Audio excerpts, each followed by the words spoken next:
Hello everyone. कल हमने दोष पाक और दोष गति ये दो टॉपिक कवर किए थे। आज की क्लास में हम आवरण की बात करेंगे। आवरण बहुत अच्छा, इंटरेस्टिंग और इम्पोर्टेंट टॉपिक है, तो आप लोग इसको बहुत अच्छे से सुनिएगा, क्योंकि आवरण पता होता है तो कहीं ना कहीं हम डिजीज को कोरिलेट कर सकते हैं। और आवरण के अंदर डिजीज होती कैसे है, कौन कौन से दोष होते हैं, कौन सा आवरक होता है, कौन सा आवृत होता है, इसकी डिटेल में बात करने वाले हैं। तो स्टार्ट करती हूँ मैं। जैसे कि आप लोगों को बहुत बार बताया है कि जो 3 दोष होते हैं अपने, वात, पित्त और कफ, इनमें सबसे ज़्यादा उपद्रवकारी, सबसे ज़्यादा प्रभावशाली बोल सकते हैं, या उपद्रवकारी कौन होता है, या रोग उत्पन्न करने वाला कौन होता है? वात होता है। क्योंकि जो वात रोग है इसको कंट्रोल करना मुश्किल है, क्योंकि इसमें चल गुण होता है। चल गुण के कारण ये क्या करता है, कहीं भी इधर उधर जा सकता है। तो इसको अपने स्थान में बनाए रखना, या इसको कहीं दूसरी जगह अगर वायु गमन कर चुकी है और उसको, जैसे अपन बात करते हैं कि अपन को पंचकर्मा करवाना है, तो हमें दोष जो हैं वो शाखा से कोष्ठ में लाने होते हैं। अगर वात और पित्त ये दो दोष शाखा में गए हैं तो कंपैरेटिवली, वात के कंपैरेटिवली पित्त और कफ को शाखा से कोष्ठ में लाना इजी है। वायु को कोष्ठ में लाना बहुत मुश्किल है। क्यों? क्योंकि चल गुण है, वो अगर हम उसको एक बार ले आए तो वो फिर वापस भी जा सकती है, तो उसको कंट्रोल करना बहुत मुश्किल है, उपद्रवकारी होती है और बहुत सारे इसके विकार होते हैं। और किसी भी दोष को या किसी भी धातु को ये क्या कर सकती है, प्रभावित कर सकती है। इसी वजह से क्या है, वात जो होता है वो तीनों दोषों में प्रभावशाली दोष है। नेक्स्ट बात करते हैं कि त्रिदोष में वात दोष प्रभावशाली दोष है। वात जब भी प्रकोपित होगी 2 प्रकार से रोग उत्पन्न करेगी। वायु के प्रकोप होने का मेन कारण, वायु के प्रकोप होने का या वायु के द्वारा रोग उत्पन्न होने के 2 मेन कॉज हो सकते हैं। जैसे कि धातु क्षय, ठीक है, ये तो आपको अब तक रट चुका होना चाहिए कि धातु क्षय हुआ मतलब वायु तो प्रकोपित होगी ही होगी 100%। धातु क्षय के कारण, क्योंकि क्षय हुआ, खाली स्पेस हुआ, खाली स्पेस होते ही वायु को जगह मिल गई प्रकोपित होने के लिए। तो ये तो मेन कॉज है ही। ये तो आप स्टार्टिंग की डे 1 से मैं आपको बताते आ रही हूँ कि धातु क्षय हो गया तो वात दोष प्रकोपित होगा, तो इसके द्वारा क्या होगा, रोग उत्पन्न होगा। अब क्या लिखा हुआ है कि धातु क्षय हुआ, धातु क्षय हुआ तो उससे क्या हुआ, शरीर जैसे धातु क्षय के द्वारा वात दोष का प्रकोप कैसे होगा या रोग उत्पन्न कैसे होगा, उसकी बात कर रहे हैं। कि शरीर में अगर धातु क्षय हुआ, ये ऐसी कट लगा हुआ है लेकिन ये सही लिखा हुआ है, शरीर में अगर धातु क्षय होगा तो कौन सा दोष प्रकोपित होगा, वात दोष। अब वायु वात दोष प्रकोपित हुआ है, प्रकोपित हुआ है का मतलब कि अपने स्थान से निकल चुका है। अपने स्थान से निकल चुका है मतलब कहीं भी गमन कर सकता है। जहाँ जगह मिलेगी वहाँ वायु जा सकती है, जहाँ ज़्यादा खाली स्पेस होगा वहाँ और ज़्यादा वायु जाएगी। तो वायु जिस भी स्रोतस में जाएगी, जिस भी स्रोतस में प्रवेश करेगी, तो उस स्रोतस का जो भी धातु निर्माण प्रोसेस जो चल रहा था उसको क्या करेगी, डिस्टर्ब करेगी। डिस्टर्ब करते ही धातु का निर्माण बंद, बंद होने से क्या होगा, उस स्रोतस से संबंधित धातु का क्षय। मान लेते हैं कि जो वात दोष है वो रस व रक्त व मांस व किसी भी स्रोतस में प्रवेश कर गया, तो क्या करा देगा, जिस भी स्रोतस में प्रवेश करेगा उस स्रोतस का धातु क्षय करा देगा।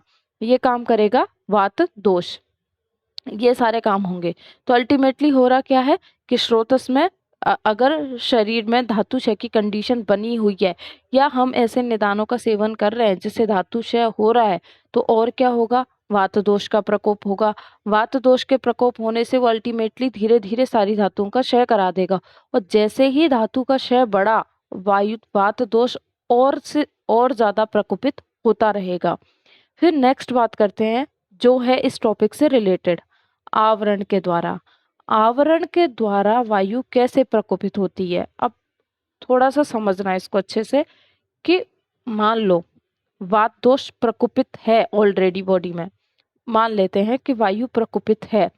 अब वायु प्रकोपित है तो प्रकोपित वायु तो कहीं भी जा सकती है, वो स्वतंत्र है। वायु जो होती है गमन के लिए एकदम स्वतंत्र होती है, उसको जो रास्ता मिल जाता है उसी रास्ते पर वो निकल जाएगी। वो निकल गई, वात दोष प्रकोपित होकर जिस भी मार्ग में प्रवेश करेगा। अब जहां भी जा रहा है हर जगह क्या है, कफ और पित्त होंगे। मान लो कफ और पित्त के स्थान पर वायु पहुंच गई, या जहां भी वायु गई वहां पर कफ और पित्त उपस्थित थे, तथा क्या लिखा है यहाँ पर, वहां स्थित पित्त व कफ व अन्य धातुओं को सूक्ष्म होने के कारण उभार देती है। अब वायु के अंदर सूक्ष्म गुण होता है, सूक्ष्म मतलब कहीं भी प्रवेश कर सकती है। वायु के लिए, लवण के लिए क्या बोला जाता है, सूक्ष्म स्रोतो अनुप्रवेशी, यानी कि सूक्ष्म से सूक्ष्म छिद्र में भी ये प्रवेश कर सकती है। तो अगर जिस भी स्थान पर वायु गई हुई है वहां पर पित्त और कफ या जो भी धातु हैं उनको उभार देगी। उभार देने का मतलब है कि उनको उनके स्थान से निकालने का प्रयास करेगी। वायु ये कर्म करती है कि वो पित्त और कफ अपने स्थान पर थे, वहां प्रकोपित होकर के अगर वायु गई हुई है तो वो पित्त और कफ को वहां से निकालने की कोशिश करती है, मतलब उनको भी अपने साथ ले चलने की कोशिश करती है। तो उभाड़ देने का मतलब यहाँ पे ये है कि उनको भी अपने साथ लेकर के वो क्या करेगी, गमन करेगी। अब जो उभड़े हुए दोष है, अब उभड़े हुए मतलब अपने स्थान से वो दोष अलग हो गए, मान लिया कि अपने स्थान से वो दोष अलग हो गए। अब सबसे इम्पोर्टेंट बात जो इस टॉपिक को आपको समझाने वाली है, समझने वाली है, जो भी आप समझो, सबसे इम्पोर्टेंट बात कि आवरण के अंदर दो शब्द होते हैं। मैं थोड़ा सा आपको इधर लेके चलती हूँ, आप लोग अगर देख पा रहे हैं कि आवरण के दो अंग हैं। इन दो लाइन की अपन बाद में बात करेंगे, पहले ये बात करते हैं कि आवरण के दो अंग हैं। आवरण किस किस मतलब क्या दो चीज होनी चाहिए जब जाके अपन बोलेंगे कि यहाँ पर आवरण हुआ है। तो आवरण के लिए आवश्यक है एक तो आवरक। आवरक मतलब ढकने वाला। जैसे कि अपन बात करते हैं, आप सभी ने देखा होगा बॉल, अपन क्रिकेट बॉल की बात करते हैं, ठीक है। तो जो क्रिकेट बॉल है उस बॉल पर जो कवरिंग होती है वो कैसा मटेरियल होता है, वो सॉलिड मटेरियल होता है। उस सॉलिड मटेरियल को मैं आवरण से कंपेयर कर रही हूँ, तो उस सॉलिड मटेरियल को तो आपको समझना है कफ या पित्त, ठीक है।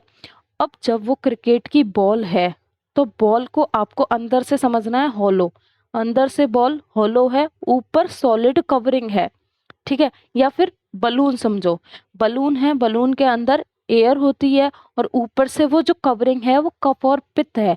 यानी कि जो अंदर एयर है उसको ढकने वाला कौन हुआ, कोई सॉलिड मटेरियल।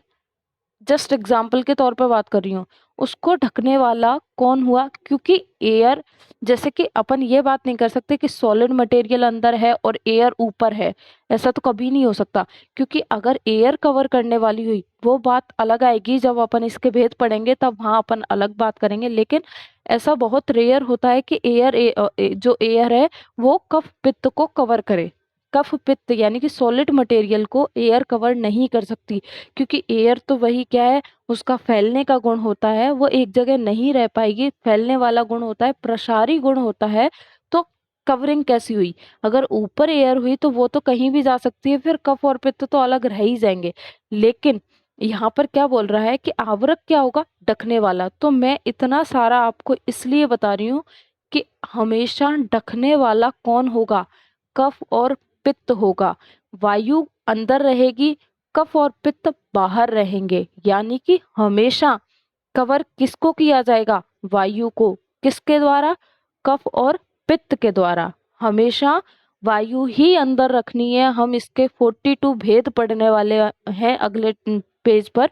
वहां हमेशा अंदर रहने वाली वायु होगी, बाहर रहने वाले कफ और पित्त होंगे मेनली, और भेद आएंगे उनकी अलग बात करेंगे। तो आवरक क्या हुआ, ढकने वाला। ढकने वाला यानी कि कफ और पित्त हमेशा वायु को क्या करेंगे, ढकेंगे।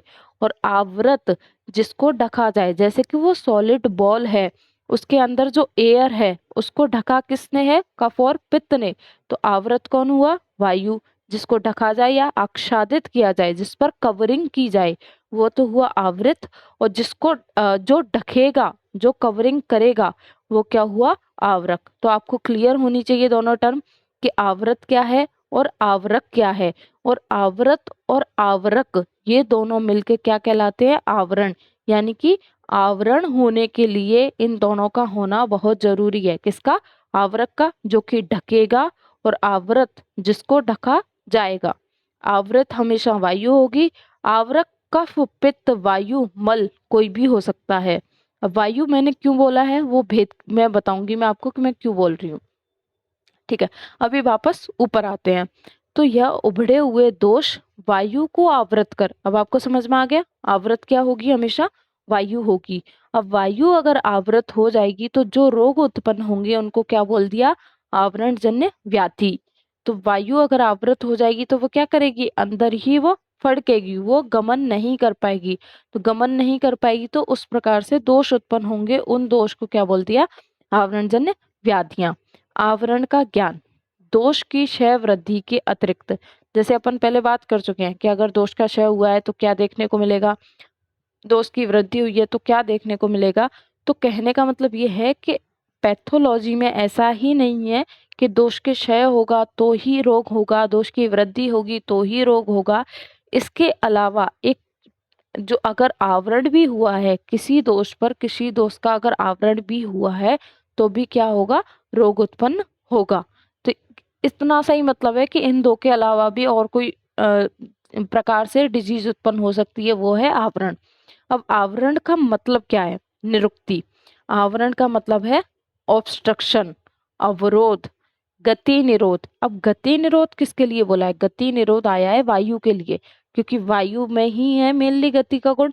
अब वायु को ही अगर ढक लिया गया तो वायु गति नहीं कर पाएगी, इसीलिए वायु के लिए क्या बोल दिया, गति निरोध। और जो कवरिंग करेंगे वो क्या कर रहे हैं, ऑब्स्ट्रक्शन कर रहे हैं, इसीलिए क्या बोल दिया, अवरोध। तो आवरण का सिंपल सा वन वर्ड मीनिंग हम समझे तो क्या बोलना जाता है, अवरोध या गति निरोध। नेक्स्ट बात करते हैं परिभाषा। अब परिभाषा के अंदर ही इसकी पूरी संप्राप्ति बता दी गई है। परिभाषा बोल लो, संप्राप्ति बोल लो, कुछ भी बोल सकते हो। अब क्या बोल रहा है, अगर वायु है अमूर्त रूप में, मतलब उसका नॉर्मल जो कार्य है, अगर वायु अपने साम्य प्राकृत स्थान पर है और साम्य अवस्था में, तो वो अपना कार्य करेगी, उसको डिस्टर्ब कोई नहीं करेगा।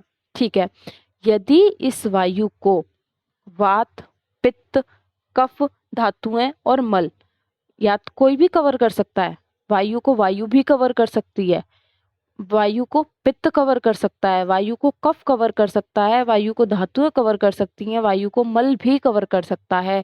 यानी कि वायु हमेशा अंदर रहेगी, अंदर रहने वाली हमेशा वायु होगी, कवरिंग करने वाला कोई भी हो सकता है, पित्त, कफ, धातु, मल और वायु स्वयं भी, क्योंकि वायु पर वायु की कवरिंग भी वायु ही करती है।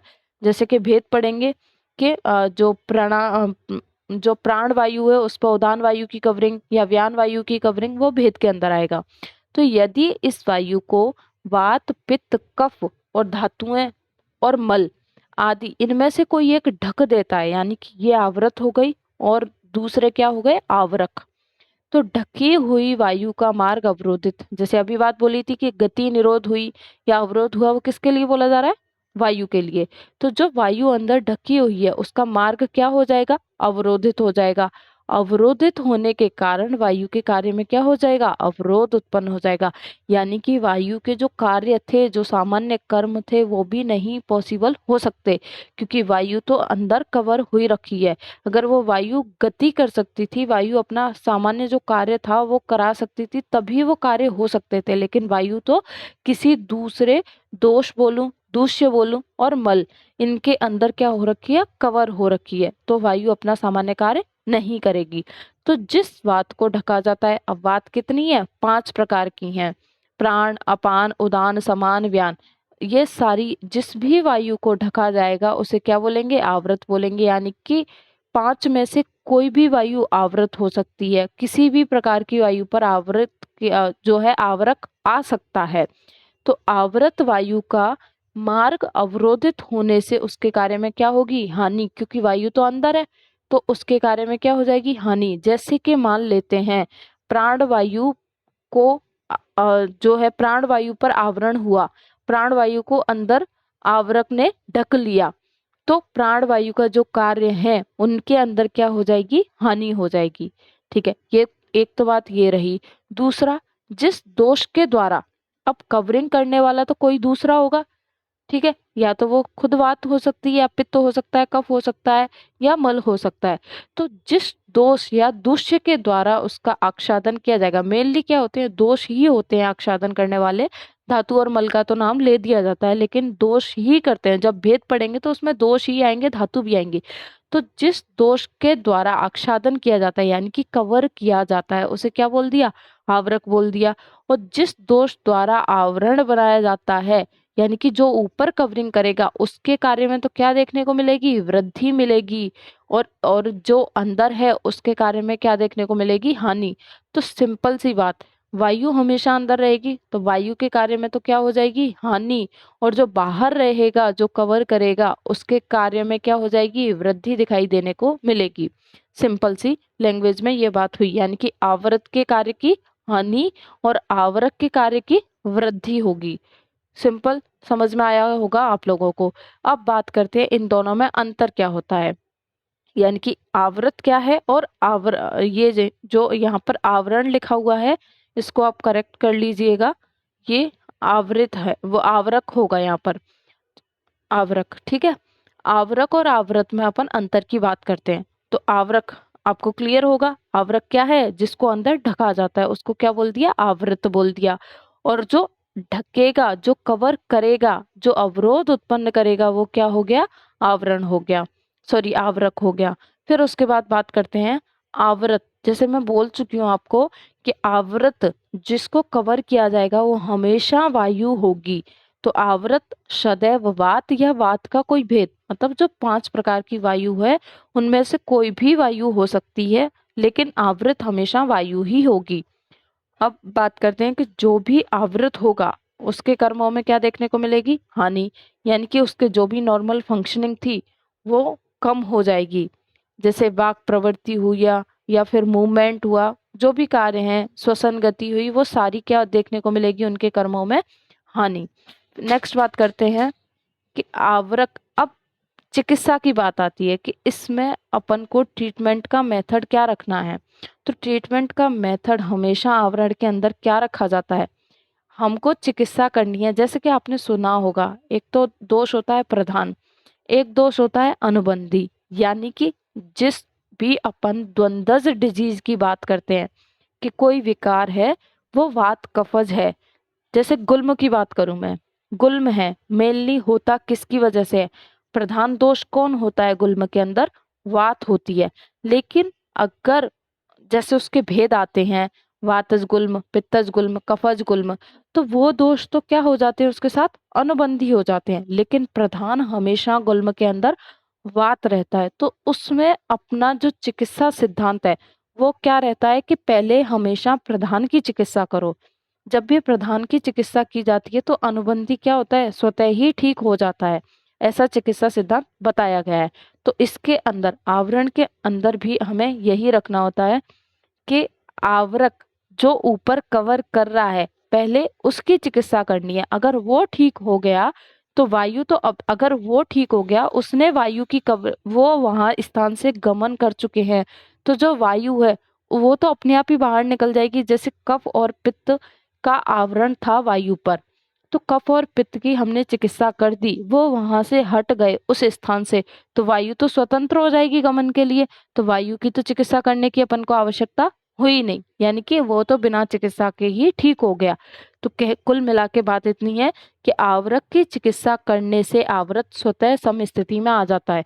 क्योंकि वैसे भी अगर आप एक चीज सोच के देखो कि वैसे भी वायु तो अंदर है, अंदर कवर है, हम वायु की कितनी भी चिकित्सा कर लें उस पर इफेक्ट आएगा ही नहीं, क्योंकि उस पर तो कवरिंग है। उसका, उसके जैसी जो अपन औषध देंगे वात के शमन के लिए या वात के प्रकोप के लिए, जो भी हम औषध देंगे वो तो काम उस वात पर कर ही नहीं पाएगी, क्योंकि उस पर तो कवरिंग कफ और पित्त की है। इसलिए पहले हमेशा चिकित्सा किसकी करनी है, आवरक की करनी है। वो दूसरा केस हो जाता है अगर जरूरत पड़ रही है, अगर वायु फिर भी बहुत ज्यादा प्रकोपित हो रही है, तब बाद में, पहले आवरक की चिकित्सा करने के बाद में आवृत की चिकित्सा करनी है। लेकिन अगर ज्यादा कोई इफेक्ट नहीं आया है तो जो आवरण वाले जो दोष हैं वो आवरक की चिकित्सा करने पर ही शांत हो जाएंगे, आवृत की चिकित्सा करने की आवश्यकता नहीं पड़ेगी। इधर बात करते हैं दोष धातु, मल, अन्न व अन्योन्य आवरण में वात का कोई भी भेद हो सकता है, यानी कि कवरिंग करने वाला कौन कौन हो सकता है, पहले भी बात हो चुकी है, कोई भी हो सकता है। वात हुआ, और दोष यानी कि पित्त कफ हो गए, मल और अन्न यानी कि रस धातु, वो धातुओं की बात कर रहा है, ये भी क्या कर सकते हैं, ये ही कवरिंग करेंगे और कोई कवरिंग नहीं करेगा, लेकिन कवरिंग हमेशा वायु पर ही होगी। आवरक दोष व दूष्य के कर्मों में वृद्धि होना, जो कवरिंग करेगा उसके कर्मों में क्या है, वृद्धि देखने को मिलेगी, क्योंकि वो प्रकोपित था तभी तो उसने आवरण किया अन्य पर, यानी कि वायु पर तभी आवरण किया जब वो प्रकोपित थे। तो अगर वो प्रकोपित हैं यानी कि उनके कर्मों में क्या मिलेगी, वृद्धि देखने को दिखाई देने को मिलेगी। और उनके कर्मों में वृद्धि देखने को अपन ये भी समझ सकते हैं कि और दोष को डिस्टर्ब हमेशा वायु करती है। अब जब वायु खुद अंदर है तो उनके कर्म क्या है, जैसे पहले चल रहे थे उससे और भी बड़े हुए चलेंगे, क्योंकि अब वायु डिस्टर्ब नहीं करेगी। तो जो कफ और पित्त है उनके कर्मों में क्या है, हमको वृद्धि देखने को मिलेगी। चिकित्सा किसकी करनी है, आवरक दोष व दूषित की करनी चाहिए। वही बात अपन ने इधर ही की थी कि हमेशा चिकित्सा किसकी करनी है, आवरक की करनी है। अगर आवरक ही ठीक हो गया, आवरक जो है उसने अपनी कवरिंग हटा ली, तो आवृत तो जो है वो स्वतंत्र हो जाएगा, वो स्वतः ही ठीक हो जाएगा। ये बात रही इतनी। फिर नेक्स्ट बात करते हैं, अब आते हैं इसके भेद। अब मैं इतना बोला मैंने बार बार कि वायु का भी इस पे आवरक हो सकता है, वो आपको भेद से क्लियर होगा कि आचार्यों ने कैसे माना है। अब आपको पहले तो इसके भेद, इसका आवरण का क्वेश्चन सेकंड ईयर में बड़ा क्वेश्चन आता है 10 नंबर में हमेशा, तो ये सारा लिखना पड़ता है। हमारे भी एग्जाम में आया था, जनरली मोस्टली ये रिपीट होता रहता है, 10 नंबर में बड़ा क्वेश्चन आता है इसका। तो इसके भेद याद रखने हैं आपको तो पहले कि इसके टोटल भेद कितने होते हैं, 42। ठीक है, इसके 42 भेद हैं। अब 42 कैसे हुए वो काउंटिंग आप देखना। अब इनके भेद की डिटेल नहीं पढ़नी होती है कि प्राण, आवृत, उदान वायु का क्या कर्म है या फिर ऐसे, इनकी डिटेल नहीं पढ़नी, केवल आपको नाम याद रखने हैं भेद के। अब 42 भेद हुए कैसे, वो भेद हुए कि 22 तो ये हुए और 20 ये हुए, लेकिन कैसे कैसे वो बात करते हैं। दोष व धातुओं द्वारा वायु के 22 आवरण वर्णित हैं, यानी कि वायु पर आवरण दोष और धातुओं का 22 प्रकार से हो सकता है। इसके अंदर लिखा है, एक एक जब एक्सप्लेन करेंगे तब पढ़ते हैं। और वायु के अन्योन्य आवरण 20 हो सकते हैं। अब वायु के अन्योन्य आवरण का मतलब क्या है, वायु पर वायु की कवरिंग 20 प्रकार की हो सकती है। अब सिंपल, ये जो आप स्टार्टिंग के जो लिखे हुए हैं ये, इनको देखिएगा। वायु कितनी है अपनी, यहाँ तक, ये वायु के अन्योन्य आवरण है, यानी वायु पर वायु की कवरिंग है, तो ये 20 है। ठीक है, यहाँ से 1 से लेके यहाँ 20 तक है ये। अब कैसे है, वायु 5 प्रकार की अपनी, प्राण, उदान, व्यान, समान और अपान, 5 प्रकार की वायु है। तो आवृत हमेशा एक ही वायु होगी कोई ना कोई। तो अपन ने मान लिया कि प्राण वायु आवृत हो रही है। अब प्राण वायु कौन कौन सी वायु के द्वारा आवृत हो सकती है, तो जो बची हुई 4 हैं वो इसको आवृत कर सकती हैं। ठीक है, जैसे कि उदान, समान, व्यान और अपान, ये कवरिंग कर सकती हैं किस पर, प्राण वायु पर। ठीक है, ऐसे ही आपको एक बार किसको लेना है, उदान वायु को। उदान के लिए उस वायु को तो छोड़ देना है, जैसे कि यहाँ वापस देखिए फर्स्ट वाले में, जैसे कि अपन ने सबसे पहले बात की थी कि प्राण वायु है, तो प्राण वायु की 4 कवरिंग है, क्योंकि प्राण पर प्राण की कवरिंग नहीं होगी, प्राण पर दूसरी अन्य वायु की कवरिंग होगी, प्राण को प्राण ही कवर नहीं करेगी। ये क्लियर होना चाहिए। जिस वायु पर कवरिंग हो रही है उस वायु को हटा के बाकी 4 की कवरिंग करनी है आपको, यानी कि प्राण को कवर किया जा रहा है तो प्राण को प्राण कवर नहीं करेगी, बाकी की 4 वायु कवर करेंगी। उदान है, समान है, व्यान है और अपान है। ऐसे ही नेक्स्ट बात करते हैं उदान। तो उदान में आपको उदान को छोड़ना है, उदान के अलावा सबको लेना है। अब देखो यहाँ पर प्राण आ गई, यहाँ ऊपर प्राण नहीं थी, यहाँ पर प्राण वायु आ गई, समान आ गई, व्यान आ गई, अपान आ गई। जिसका भेद लेंगे, जिसको आवृत मानेंगे उसके नाम को छोड़ के बाकी जो 4 वायु हैं उनकी कवरिंग करानी है। व्यान में देखो, व्यान को छोड़ा हुआ है, व्यान के अलावा सारी हैं, प्राण, समान, उदान, अपान। इधर समान देखो, समान में किसको छोड़ देंगे अब? इसी समान को। तो अब इसमें समान नहीं है, प्राण है, उदान है, व्यान है और अपान है। अब अपान की बात करते हैं। अपान में अब अपान को छोड़ देंगे, तो प्राण, उदान, व्यान, समान। ऐसे करके बहुत इजीली याद हो जाते हैं। ऐसे करके ये इसके 20 भेद हो गए। अब 20 भेद हो गए, 5 वायु है, 5 वायु है, हर जो एक वायु है उसके 4 जो होंगे वो होंगे आवृत। ठीक है, जैसे प्राण के कितने आवृत हुए? प्राण के कितने आवरक हो गए? 4। ऐसे ही उदान के कितने आवरक हो गए? 4। ऐसे ही 5 वायु के 4 से टोटल 20 भेद तो ये हुए।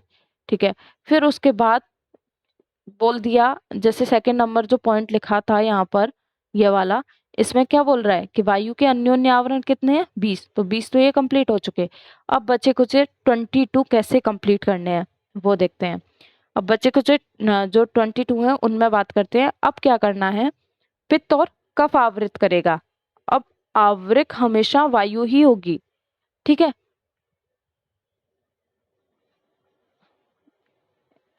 एक सेकेंड।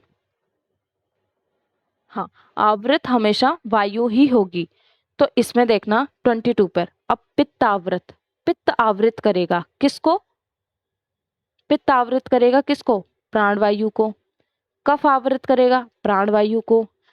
तो पित्त और कफ का एक एक वायु को आवृत कराना है। पित्त और कफ के द्वारा हर एक वायु जो 5 प्रकार की है उसको आवृत कराना है। तो पहले पित्त के द्वारा प्राण को आवृत करा दिया, फिर पित्त के द्वारा देखो उदान को आवृत करा दिया, फिर पित्त के द्वारा व्यान को आवृत करा दिया, फिर समान को करा दिया, फिर अपान को करा दिया। 5 हो चुकी हैं। ऐसे ही कफ के द्वारा देखो, कफ के द्वारा प्राण को करा दिया, उदान को करा दिया, व्यान को करा दिया, समान को करा दिया और अपान को करा दिया। तो पित्त और कफ के द्वारा भी हर वायु की क्या करवानी है? कवरिंग करवानी है। तो पित्त आवृत प्राणवात हो गया, कफ आवृत प्राणवायु हो गई, पित्त आवृत उदान होगी, कफ आवृत उदान हो गई। तो ऐसे पित्त और कफ के द्वारा हर वायु के 10 अलग हो गए। टोटल कितने हो गए? 30। अब बात करते हैं धातुओं की। अब धातु में भी आपको एक चीज याद रखनी है, धातु में भी रस का आवृत नहीं होगा। वो क्यों नहीं होगा? नेक्स्ट पेज पर बता दूंगी।